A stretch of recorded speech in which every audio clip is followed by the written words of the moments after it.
Minsan pag nag-iisip ako ng ulam, imagine ko yung mga tinda sa karinderya. Ang naisip ko ngayon, bistek. Ito naman yung version ko na napakasarap. Again, 1.5 kilo ng liempo. I-marinate lang natin sa 1 cup of soy sauce and pepper for 1 hour. While that's happening, mag-mince tayo ng garlic. Gusto ko dito, lasang-lasa yung garlic. So, around 2 bulbs yan. Buyas, around half kilo.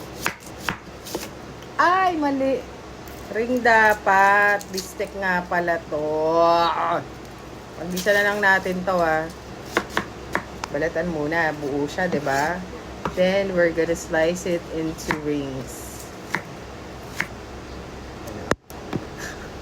Tayo magsayang. Then, our next step, on a high heat non-stick pan, i-pan fry natin yung marinated pork until mag-brown lang siya. Set aside and mag-isa na tayo. Garlic muna, saute until brown. Then, yung konting onions. Once translucent, lagay nyo na yung pork. Then, ilagay nyo na yung marinade natin. Then, add around 2 cups of water. Palambutin muna natin yung baboy. Add water as needed. Malambot na, add 8 pieces calamansi, more pepper, and the rest of the onions. Simmer for a bit, adjust the taste. Pag okay na kayo sa texture and sa lasa, okay na yan. Top with leeks, optional.